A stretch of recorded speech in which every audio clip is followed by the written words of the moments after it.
Hello students, आज हम BA part 3 के अंतर्गत अपना टॉपिक अनुसूची के अंतर्गत अनुसूची के प्रकारों को पढ़ेंगे हैं। हमने अपनी पिछली क्लास में अनुसूची का अर्थ और उसकी विशेषताओं को जाना था। आज हम टाइप्स ऑफ शेड्यूल यानी कि अनुसूची के प्रकारों को जानेंगे। हालांकि अलग अलग विद्वानों ने इसके अलग अलग प्रकारों को बताया है। जैसे पीवी यंग ने इसके 4 प्रकार बताए हैं: अवलोकन अनुसूची, मूल्यांकन अनुसूची, प्रलेख अनुसूची, संस्था सर्वेक्षण अनुसूची। इसी प्रकार से लुनबर्ग ने 3 प्रकार की अनुसूचियों का उल्लेख किया है। यहाँ हम मुख्य रूप से जो अनुसूची के टाइप बताए गए हैं उनके बारे में जानकारी प्राप्त करेंगे। मुख्य रूप से अनुसूची को 5 भागों में बांटा गया है। अवलोकन अनुसूची, दूसरी है मूल्यांकन अनुसूची, तीसरी है प्रलेख अनुसूची, चौथी है संस्था सर्वेक्षण अनुसूची और 5वीं है साक्षात्कार अनुसूची। अब हम इन अनुसूचियों को विस्तार से पढ़ेंगे कि इन अनुसूची के प्रकारों में क्या बताया गया है। तो सबसे पहले हम जानेंगे अवलोकन अनुसूची के बारे में। अवलोकन अनुसूची, जैसा कि नाम से ही हम देख पा रहे हैं, अवलोकन अनुसूची हमने अपने अवलोकन के अध्याय में भी पढ़ा था कि अवलोकन का अर्थ क्या होता है। अवलोकन का अर्थ होता है अध्ययनकर्ता घटना स्थल पर जाकर घटनाओं का अध्ययन करता है और अपने विषय से संबंधित तथ्यों की जानकारी प्राप्त करता है। तो इस प्रकार हम सबसे पहले अवलोकन अनुसूची के बारे में जानेंगे। इस प्रकार की अनुसूची का प्रयोग अध्ययनकर्ता अपने अवलोकन को लिखने के लिए करता है। क्या करता है? अवलोकन को लिखने के लिए। इसमें प्रश्न नहीं पूछता है। जैसे हम बात करते हैं, हमारी अनुसूची का मतलब होता है प्रश्नों की एक सूची, जिसमें अध्ययनकर्ता घटना स्थल पर या घटना से संबंधित व्यक्तियों के संपर्क में यहाँ पे प्रश्न पूछता है और लिखता है। लेकिन अवलोकन अनुसूची में अवलोकनकर्ता घटनाओं का स्वयं अवलोकन करता है और अवलोकन करके स्वयं ही प्रश्नों के उत्तर लिखता है। तो इस प्रकार अवलोकन का अर्थ समझ में आ रहा है, क्योंकि अवलोकन में भी घटना स्थल पर जाकर घटनाओं का अवलोकन किया जाता है। तो यह अवलोकन अनुसूची हमें इस रूप में क्लियर होगी कि अवलोकनकर्ता घटना स्थल पर जाता है, घटनाओं का अवलोकन करता है और स्वयं ही अवलोकन करके घटनाओं को लिखता है या घटनाओं से संबंधित जो प्रश्न हैं उनको लिखता है। इस प्रकार से यह एक अवलोकन पथ प्रदर्शिका कहलाती है। अवलोकन पथ प्रदर्शिका भी कहलाती है। अवलोकन पथ प्रदर्शिका भी इसको कह सकते हैं। अब बात करते हैं हमारे मूल्यांकन अनुसूची के बारे में। मूल्यांकन अनुसूची के अंतर्गत जब किसी विषय के बारे में लोगों की राय,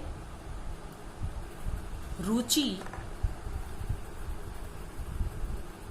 विश्वास या किसी विषय के बारे में जानकारी हमें प्राप्त करनी हो तो हम मूल्यांकन अनुसूची का प्रयोग करते हैं। यानी कि सामाजिक घटनाओं के मूल्यांकन, गुण निर्धारण या तुलनात्मक अध्ययन के लिए इस प्रकार की अनुसूची का प्रयोग किया जाता है। इसमें फिर कहूंगी, जैसे मूल्यांकन अनुसूची का जब किसी विषय के बारे में लोगों की राय, रुचि या जानकारी प्राप्त करनी हो तो हम मूल्यांकन अनुसूची का प्रयोग करेंगे। अर्थात इसमें विषय से संबंधित जो सूचनादाता जो विषय से संबंधित या अध्ययन से संबंधित हमारे हैं, उनसे उस विषय के संबंध में उनकी राय, उनकी पसंद नापसंद कह सकते हैं, पसंद नापसंद, उनकी पसंद नापसंद या किसी विषय में उनका पक्ष विपक्ष जानने के लिए हम मूल्यांकन अनुसूची या उनकी राय आदि जानने के लिए इस मूल्यांकन अनुसूची का प्रयोग करते हैं। अब अगली है प्रलेख अनुसूची। प्रलेख अनुसूची हमने पहले पढ़ा था कि प्रलेख क्या होते हैं। प्रलेख यानी कि आत्मकथा, डायरियां,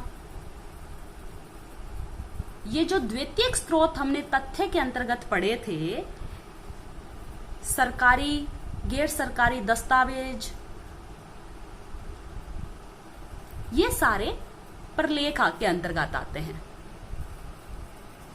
हमने जब तथ्य का अपना टॉपिक पढ़ा था कि प्रलेख क्या होते हैं, लिखित प्रलेख और अलिखित प्रलेख के अंतर्गत हमने पढ़ा था, तो हमारी आत्मकथा, डायरियां, सरकारी गैर सरकारी दस्तावेज जो हैं, ये सारे प्रलेख के अंतर्गत आते हैं।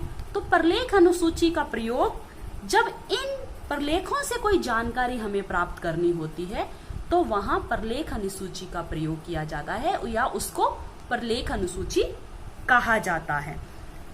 इस अनुसूची का जो प्रयोग होता है विषय की प्रारंभिक जानकारी प्राप्त करने के लिए किया जाता है। विषय की प्रारंभिक जानकारी प्राप्त करने के लिए इसका प्रयोग किया जाता है। तो इस प्रकार की अनुसूची को जहां से या यूं कहें जिन प्रलेखों से जब हमें प्रारंभिक जानकारी प्राप्त करनी हो तो उसे प्रलेख अनुसूची कहा जाएगा। अगला है संस्था सर्वेक्षण अनुसूची। पीवीएम के अनुसार किसी संस्था के समक्ष उत्पन्न होने वाली अथवा उसमें विद्यमान समस्याओं का निरीक्षण करने के लिए इस प्रकार की अनुसूची का प्रयोग किया जाता है। यानी कि जब किसी संस्था के अंतर कोई समस्या है, उससे संबंधित कोई जानकारी प्राप्त करनी है तो उसे संस्था सर्वेक्षण कहा जाता है। यानी कि संस्था के किसी विशेष पक्ष, संस्था के विशेष पक्ष या उसकी आंतरिक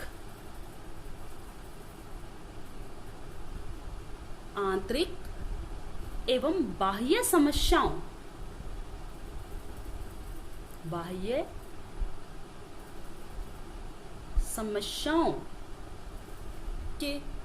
का अध्ययन करना हो तो उस अनुसूची को हम संस्था सर्वेक्षण अनुसूची कहेंगे। अगला है साक्षात्कार अनुसूची। इस प्रकार की अनुसूची में सूचनाएं प्रत्यक्ष साक्षात्कार के द्वारा एकत्रित की जाती हैं। जैसा कि इसके भी नाम से क्लियर है, साक्षात्कार। हमने अपने टॉपिक में साक्षात्कार का अर्थ समझा था। साक्षात्कार अर्थ होता है दो या दो से अधिक व्यक्ति जब आमने सामने के संपर्क करके विषय या घटना के संबंध में उत्तर प्रत्युत्तर करते हैं तो उसे साक्षात्कार कहा जाता है। तो साक्षात्कार अनुसूची के अंतर्गत भी अध्ययनकर्ता उत्तरदाता से प्रत्यक्ष संपर्क करके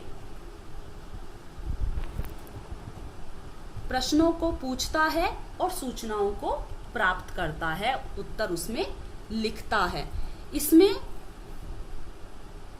जो अनुसूची होती है उसमें जो प्रश्न होते हैं वो एक निश्चित क्रम में रहते हैं, निश्चित क्रम में, और उनको उन्हीं क्रम में उसे पूछना होता है जिस क्रम में वो 1 नंबर, 2 नंबर, 3 नंबर, जिस क्रम में वो प्रश्न होते हैं अध्ययनकर्ता या साक्षात्कारकर्ता को उसी क्रम में वो प्रश्न पूछने होते हैं और अपने उत्तरदाताओं से प्राप्त करके उसमें लिखने होते हैं। तो इस प्रकार ये साक्षात्कार अनुसूची यानी कि प्रत्यक्ष संपर्क करके उत्तरदाता से साक्षात्कार के माध्यम से जब प्रश्नों को पूछकर उत्तर को भरा जाता है तो इस अनुसूची को साक्षात्कार अनुसूची कहा जाता है। तो इस प्रकार आज हमने अनुसूची के विभिन्न प्रकारों को जाना।